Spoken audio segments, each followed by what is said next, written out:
So the sunsets and the sunrises here will just knock you out. It's like you're swimming through cider. The air's golden, the light's golden. It is so beautiful. I mean, I'd heard rumours that any of the trails were really good, but of this kind of quality and this kind of quantity, yeah, no way. I was born and raised in Alice Springs, ran away to the Navy for 7 years and saw the light and figured out how good Alice Springs was for riding, and that was my sole decision for wanting to come back. I'm constantly being asked by bike shop owners and staff, you know, about the scene in Alice Springs, and they've obviously heard good reports through the Ingkerreke mountain bike race. I've travelled Australia and the world riding mountain bikes, and this is still one of my highlights.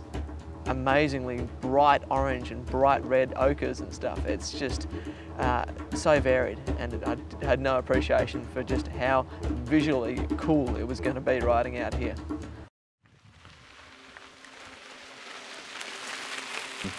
Things are looking like they're about to change, so a lot of local parks and wildlife and central tourism and NT tourism are getting behind us to hopefully open up the trails, which I think will be a really good thing. So. I moved here from Christchurch, New Zealand about 2 years ago, and I've been enjoying the trails here ever since.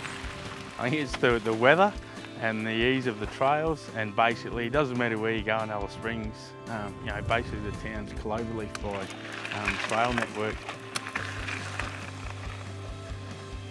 You can ride here all day and all night and never do all the trails, and you're still only about 25 minutes from the centre of town. The thing that makes the trails here so good for visitors is that while the terrain is quite varied and requires some technique, if you go slower, it just backs off skill-wise immediately. So it's very accessible for most people.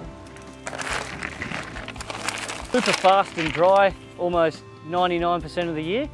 Yeah, lots of rocky outcrops, and but they still manage to find a good flow. Like, regardless of all the rocks and rough stuff out here, there are a lot of trails that do have a really good flow. My first time to Alice Springs was for the Ingkerreke in 2010. The overwhelming amount of quality single track was surprising. I think everyone was quite surprised at the amount of single track and the quality of it. Bike riding is absolutely brilliant here, yeah. Because the trails are sort of quite open, fast and flowy, you know, good set of lights and camelback and a couple of hours, yeah.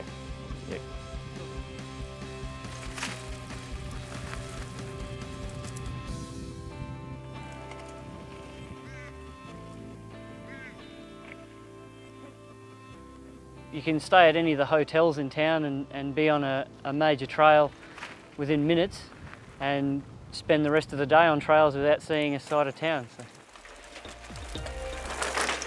The epic variety of trails. You can ride whatever bike you want.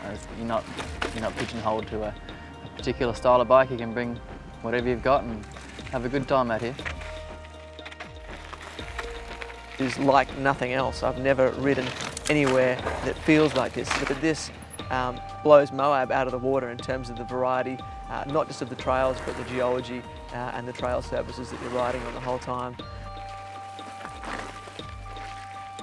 You know, don't come to Alice without your camera. The scenes are bloody amazing. The best way to come out and experience all the trail on offer is to race the Ingkerreke. The trails here aren't marked and they're not mapped, so unless you're with locals or you're a part of the race, it's going to be pretty hard to get the best of what's on offer, and there is so much here on offer. So John Jacoby, the course setter, makes sure that he takes in all of the best local single track, absolutely all of it. And so if you turn up to race the Ingkerreke, you know that you're going to ride the very best trails that there are here in Alice.